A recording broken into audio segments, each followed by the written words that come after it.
wamunzwa seiko champion iyo ine trophy ndiye munhu ane trophy koyo? Zvauta trophy nini? Ndabasa nazvo ntodo rangu. Mutodawo renyu? Saka iwewe manje chaunga changa chakuti munopedzerana kusting muri 2. Ungade kunopedzerana naye here kusting muri 2? Handitorambe ndikutomuda. Right.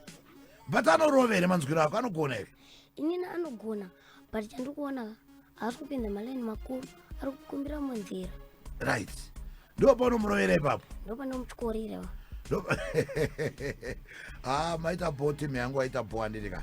Ndambonzi wondo haiwa wondo haiperevero.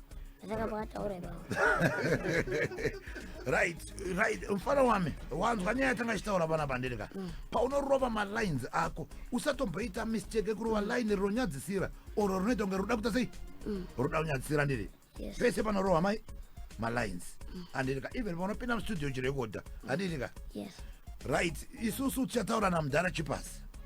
Tozwa kuti chauka izvozvi mune vanhu 2700 vari kuona, vari kunakirwa naime, ende vese vari ngoti ngazviperere kupi?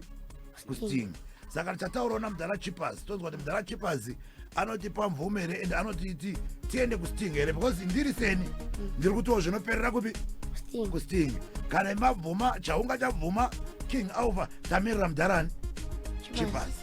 Saka ndinozokufonera indofunga mangwana kana Saturday chitaura kuti mudhara chippers ati kudii mowedzerwa here pai pasting moziva kuti hamuchanosangana nevamwe vanhu vese ava vakungonopedzerana makadaro moisirwa trophy yenyu ndizvo ka? Aiwa bho usati waenda noti ungorova 2 kana 8 vaizobva tomira iwo bva ngopindura zvobva zvapera ipapo.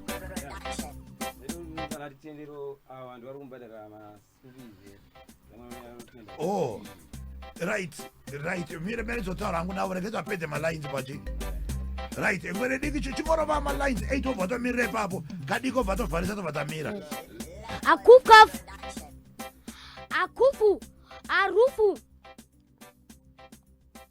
nawana temu enene ndakapinda ndiri muchiki enene ndakapinda ndichitorewa musewo chero nepiki ari pakufu kafu wana ndaitamba rafu wachitoita iyo inonzi nafu wachitoita pachikafu sori zvenyu ipo pachitafu nawana demu mitele singsaka chinzwa hanzi iwe kwabve kujaramba kuninda vharana pedza pajeni pakandiseka ndichifamba nebhuku rengomba penzimbe ndakaisa peni ndikati no handikapereka pasina geni handikadhoka musani pekokeni paronitsunga ndikana mateni ndabva ndasvika pateni nateni chemirira ipapo. Nipewo moto timu yangu pa WhatsApp, nipewo moto pa Facebook. Ngwere Diki here, Karot King Alpha Kadiki. Taura ini timu yangu.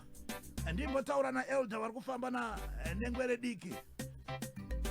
Nipewo moto timu yangu.